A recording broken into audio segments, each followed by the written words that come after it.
Hey, what's going on, everyone? I am back for another Slim Sports interview. And as always, I'm your host, Jay Slim. And today, I've got my Northeast hat on, putting it on my head because I got one of their star linebackers from the Tigers this past season who is getting to live out his dream, signed to the Division One level with Arkansas Pine Bluff recently. 5'10 linebacker that knows how to get to the quarterback and bring down anybody next to him with the best of them. Jameson Mosley. What's going on, man? Not much. Thanks for having me. Nice introduction. Absolutely, man. One of my favorite parts is hyping you guys up. That's why I love doing what I do with this interview podcast. And you yourself, you have had a great couple of years to start off your college career, starting off in the junior college ranks and making an immediate impact from day one as a freshman. And I want fans, viewers that are just now getting to learn your name to get to learn a little bit more about your accolades, about your history in a quick segment that I like to call Resume Rundown, where I'm going to talk about some of these numbers that you and your team put up, help this Tigers team to being top tier in your conference in tackles per game, nearly 77 as a team.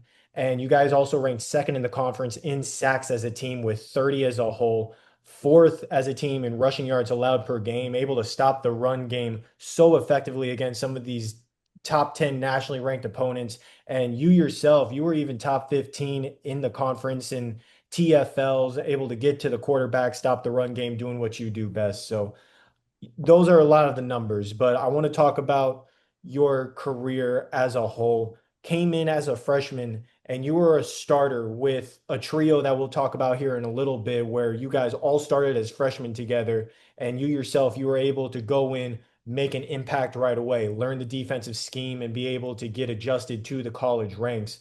How would you compare this year as a sophomore to that freshman year, to where now you're coming in with a year under your belt and able to continue to dominate and perform at that linebacker position? It's a blessing that I got to get that experience as a freshman because I learned from my mistakes as a freshman and got better at it from my sophomore year. And you said it's a trio. Actually, we had someone we played with our freshman year named Kobe Owens. So we were all freshmen, really starring. He's at Georgia State now, but it's just a blessing playing with those guys like Ryan, Ricky, Kobe, and it was a blessing getting that experience under our belt as a freshman because you got to realize we're gonna have growing pains, but that's what it was about as freshmen. And I think we excelled tremendously from our freshman to sophomore year just from the experience we got from playing early. So I think that's the big thing with young guys, just getting them on the field early and getting them get experience under their belt. And like I said, I mean, we were making plays our freshman year too, so it was a blessing. It was fun. We had some good times. Our record didn't show it that year, but we had some good times. Absolutely. And you mentioned their names there as well. Ryan McCall, Ricky Banks, the other two of that trio that really dominated this past year for the Tigers. I mean, all of you guys, it seemed like wherever there was an offensive player with the ball, one of you three was there to bring him down. Obviously dominated throughout the season. I know the three of you just are very close knit. I work at the college. I work with the athletics department. Whenever I see one of you guys around, you're usually around one or both of the other two. So, talk to me real quick about that chemistry and the relationship that the three of you guys have and how that translated onto the field. I think it translates tremendously. I can count on those guys wherever, like especially on and off the field. Like we do everything together. Me and Ricky just went fishing yesterday. Me and Ryan, we work out it all the time. Ryan's not a big fisherman like that, but I seen Ryan a few days ago. We worked out, played the game and stuff. But it's a blessing because you know when the balls ran to the strong side or the weak side, it's took care of because we trust each other so much, and that's one thing that we told each other like when the ball bounces out, they know I'm stopping the run. I know when the ball goes in, I know they're stopping the run. So yeah, it was good. It was fun. I'm sad it had come to the end. I feel like we had more football to play, but it was definitely fun, and I wouldn't cherish it. I would cherish it. Absolutely. And you yourself, you had a great year with the numbers that you put up. Obviously, those two put up incredible numbers as well. You yourself, 51 total tackles, had 3 sacks, 8.5 TFLs, had a big time forced fumble in the first game of the season. going against East Central, where you also had two TFLs in that game, 7 tackles total, 9 tackles and a big sack against Holmes, and then 12 tackles with a big TFL against East Mississippi. And I know there were a lot of times where you were dropping back in coverage. There were times where you were on the blitz. I saw a couple of times when I was going through the highlights, they had you set up directly on the edge as if you were at defensive end. So talk to me real quick about your playing style and how it was able to really blend into the defensive scheme for Northeast Mississippi. I played a position called Leo, so I was playing the overhang position in the boundary. I was going coming off the edge, dropping back in coverage, but I feel like I like that position. But now, my new school, I'll be playing inside, so I'm very excited about that because I always wanted to play inside. I like looking at myself as like a Harold Perkins or Drake Thomas. I like Drake Thomas. He's balling right now. I, I haven't paced guys like that. But yes, sir, I played. I was dropping back in coverage a lot, coming off the edge, and like I said, I had a pretty good year. If I say so myself, I still make mistakes. I'm not perfect, but um, I think I had a pretty good year, and I'm excited for what's next. Absolutely. I can't wait to see what you do at Arkansas Pine Bluff because this past season alone, man, you put up some great highlights, and I want to talk about some of them, show off some of the best plays that you had this past season in a segment that I like to call Make That Play, where I went through the film, I went through all the big time moments that you had throughout the season. I put together what I feel like were your top three plays from this past season, but obviously I'm just a stats guy. I'm the fan in the stands. At times, I was on the sideline with you guys, which was so hyped up throughout this season. Loved being on the sideline with y'all. But you're the one actually on the field doing what you do best. You're the one bringing the quarterback down, stopping the run game, doing what you do best. What would you say was your best play from this past season? My best play. That's a great question. I had a lot of good plays. I think I had a lot of game changing plays, explosive plays. But I like my hit versus ICC. I like my sack. I have a couple sacks. I like. Mm, that's a great question. Probably my tackle versus ICC, or I had a good play versus Southwest where I came off the edge. I was going against like a 6'6" tackle and came off. I think that was TFL. I had a sack versus Southwest. I don't know. Probably my ICC hit. I'll say my ICC tackle because There I you had go. came from the overhang. I had ripped the offensive lineman trying to block me out, and I had went in there, stood my nose, made a play, had the quarterback shaking up. So I like that play. It shows how I play, aggressive and fast. There you go, man. Obviously, that was one of a lot of great plays that you had on the year. It did not crack my top three, though, but maybe I'm just looking at it from a different point of view. But I will Yeah, tell you my three. And at number three, I have that TFL against East Central, where you were able to just, it seemed like you read the play perfectly. Run play by East Central. You blitzed in off the edge. Right after they handed it off to the running back, he goes, I'm going to run. And then half a second later, he's in the ground because you collide with him, brought him down in the dirt for a loss of about 4 to 5 yards there. And that obviously, that game right there set the tone for you guys throughout the season defensively. And number two, I have that big sack against Holmes, where once again, you came in off the edge, powered right past and even spun off of the block that was trying to keep you from the quarterback. You said, no, I'm getting to him. You got to him, brought him down to the ground for a loss of 5 yards there. And then number one, I have to go with that sack against Mississippi Delta, where you came in, bullied the running back block, just sent him to the side, said, no, get off me, got to the quarterback, brought him down for huge loss of yardage. I forgot to even look at how far back you set them back in what was a dominant game for the Tigers overall, where you guys ended up holding that Mississippi Delta team to just 7 points in that game. And you ended up opening the season with a 3-0 win streak to start off the year. You mentioned before how your freshman year, you guys had some struggles. This year, you guys saw some success right off the bat. East Central, Southwest, Mississippi Delta ran through all of those teams in dominant fashion, especially on the defensive side of the ball, getting takeaways, holding them to as few points as possible. Talk to me real quick about the start of the season and how those first couple of games really set the tone for you guys on the defensive side of the ball. oh yes, sir. I'm gonna go back to them plays you said. Those were good plays, top three plays. I ain't gonna say I made so many plays I forgot, but it's like like a lot of those plays, I didn't really look at them as like explosive plays, but when I go back, like yeah, there was some great plays because I'm so tough on myself and hard on myself. Where I look at something, I feel like I could have did better on it, but that was some good plays. I forgot. I really forgot about some of those plays off being real. But the 3-0 start, it was great for us coming from the year prior to that. I think we started 1-2, and at 3-0 start, it was great. It was great. We had some tough opponents. Well, East Central we came out and dominated. We came out and dominated. Then we played Southwest. That was a good team too. Delta, and so that was good. And we had the juice. We had the juice going into our next games. A lot of things transpired, but we had.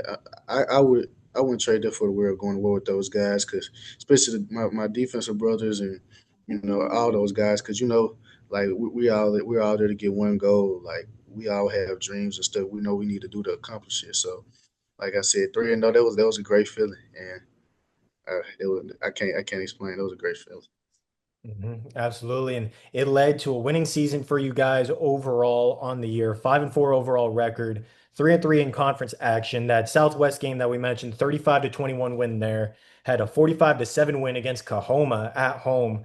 And you mentioned that ICC game. That's a rivalry game, rivalry week. They were nationally ranked at the time. You went into their place, put your foot on their throat, 41-14 win there against a top 15 team in the country. So obviously throughout the season, this team was able to show promise, show what you guys could do. And I say you guys went 5-4, easily could have been 7-2 because two of those Right. losses were just by one score. Going against Northwest and East Mississippi, both very, very tough teams. Northwest made it to the national playoffs. So that speaks to the kind of defense that you guys had in the overall performance by the Tigers. You guys had 5 games overall where you held opponents to 3 touchdown scores or less. First in the conference in tackles per game, like I mentioned before, second in the conference in sacks. I believe you guys were top 5 nationally ranked when it came to stopping teams on third and fourth down or somewhere around there. Talk to me real quick about this defense. What made you guys so effective 1 through 11 on the field to be able to put up or hold opponents to as few numbers as possible? We had a lot of guys that wanted to play hard for each other, and that was a big thing on our defense. And like I said, our coaches, Coach Cannon, they all had us right. Coach Cannon, Coach Staggers, Coach Shield, all our defense coaches, they always instilled to us, run to the ball and play for each other. So, and like you said, those games, like it shows like what type of team we had because we beat ICC, we whooped them. I'm gonna say it like that. We whooped them. Should have beat Northwest. Like we're going head to head with the top teams in the state. So it just shows like what type of program it is and what type of defense it is because those aren't no good teams. And you know, I I I, I love those guys because we all have fun playing with each other. That's what I will say. We all have fun playing with each other, and so I think that's what also made us special. And I can tell my D lineman, hey, get upfield or shoot this gap so I can get this gap. And we all communicated and got along with each other well. No problem with each other. So I think that's what made us so special. Yeah, and I mean this group overall, I saw it firsthand in person. So much talent overall, and that's why you guys are getting close to, I believe, the 20 mark as far as Division One signees, yourself included. Ryan McCall going to Murray State, Ricky Banks is going to Louisiana Monroe, as well as Jackson Parker, the other linebacker, and what was really a great quartet for you guys on the season. He came in, transferred from East Central, made immediate impact. Both your guys' defensive ends now signed Division One. The secondary, there's going to be a good group there going Division One as well here soon. And that's not even mentioning the offense, who has a bunch of them as well. So, talk to me real quick about what it is about this coaching staff, the culture, the program for Northeast to where they're able to produce and develop you guys into being these Division One caliber athletes. Um, we had some great athletes, and we had good coaches as well. It start with the coaches, I guess you can say. We had good coaches, and we had a good culture there. We had good leaders on our team too, so that's what helps. But yeah, our coaches, we had, bought into what they said that spring coming from a 3-6 season. Our freshman year, we know we wanted to do better than that, and so we brought into what our coaches said, and we had a good spring. And like I said, our coaches they always tell us what we need to hear. Now we want to hear, and so they instill toughness in us every day, and they hold us accountable for everything. And so I think that's really what it's a reflection of all the D1 people we have signed, and I know we will all do great things at our future endeavor. Definitely, definitely can't wait to see where they all end up going with the rest of their careers. You yourself, Arkansas Pine Bluff is where you chose to go, and I told you, you and I had that conversation a while back. I said the offers are going to start rolling in here soon, and you're very hard on yourself, man. I told you they would start coming in. They sure enough did. Obviously, Arkansas Pine Bluff is where you're continuing your career. Talk to me real quick about that decision. Why did you choose them specifically, and how do you feel like you're going to be able to blend into their program, into their culture, and their system moving forward going into the 2026 season? I love the coaches. They didn't promise me anything. They just promised me the opportunity, and that's all I can ask for. I mean, I just love the game of football. I don't need NIL no right now. I still want to get better at a few things, but they really they're down to earth guys and good coaching staff, and that's really what I wanted. I can see myself playing for those guys, and they have great football facilities, great atmosphere. It was everything I could ask for. I was going to wait at first. And I prayed about it. I feel like it was the best place for me to go because I waited so long. I didn't want to keep waiting, and I feel like that was a place for me. And I'm proud of my decision to go there. And like I said, I should be playing. I'm gonna be playing inside linebacker there, so I'm excited about that because I'm always sometimes some games I feel like I'm just sitting the edge of outside linebacker. Like Northwest game, I really didn't do it like a lot of games. I just didn't do it like, but I'm ready to be inside linebacker. And I'm just ready. I'm just ready to get to work. There you go, man. I can't wait to see what you do with their program next season. And obviously, got to play alongside your brothers at Northeast for 2 years. And you all get to go off, get to succeed, get to thrive at that next level. And I know firsthand, obviously, that family atmosphere that this Tigers program has. And I love how you talk highly of your teammates, talked about the defensive line, how you could communicate with them. And I'm always trying to get more people on this podcast. I have quite a few Tigers that I'm getting on this year, but maybe there's some names that I haven't reached out to yet that I should, that I want you to recommend here in this segment that I like to call Who's Up Next, where you can recommend some players that I can get on so they can tell their story just as you're doing now, talk about their careers and the great season that they're coming off of as well. So, who's up next on the Slim Sports podcast? You say you got Ryan and Ricky coming. You need to get those guys on the course. You can get Curtis Brown. That's my dog, Curtis Brown. I don't think he got a lot of recognition this year. The recognition he deserves. Jaden Parker, safety. That'll be a good. Trevor Walton. That's a great one actually. That's a great one. And see, I don't want to say defensive guys. It's a lot of offensive guys. JT Beasley. You can get Quay, Jern. It's a lot of guys. It's a lot of guys. But yeah, most definitely those guys. I don't want to miss nobody. But you say you had a lot of those guys coming already, like Keyshawn Webb. So I'm not gonna say those guys, but yeah, of course, like Trevor, Jay Parker, Curtis Brown, all those guys. Yeah, Mm. that'll be great. Oh, Tryson Booker, that'll be good too. yeah. So Absolutely. A lot of great names there. I've seen them. I got to get to know them as not just as athletes, but as people this past year. All tremendous individuals, and I cannot wait to see what they do. And I'm definitely going to try to get a lot of them on for the Slim Sports podcast to talk about their stories because they all have very unique stories, just like yourself. And you're moving on to the Division I ranks, like we mentioned. Arkansas Pine Bluff going to go play inside linebacker and dominate once again, doing what you do best. How are you really attacking this offseason to be able to go into Arkansas Pine Bluff, become one of their primary defensive players, a key part of their system, and continue to dominate and help them to some wins? I'm working on everything right now. I worked out this morning. Right now, I'm working on strengthening my hamstring. I feel like my left hamstring is a little weaker than my right, so I'm working on things like that. I'm working on plyometrics, all that stuff. I'm actually starting yoga soon. I'm trying to make I'm a little tight right now because I know I just lift and I don't do proper stretching sometimes. So I'm doing yoga, loosen up a few things, and I'm starting. I've been hitting the field too. I used to just go behind my house. I have a field right here. I just train it, but I'm going to I go to Mad Central and train now because Arkansas Pine Bluff plays on turf, and so I just been doing everything. I've been working on inside linebacker drills, outside linebacker drills. I'm whatever, you know. I really want to be like a Hero Perkins and play both, to be honest.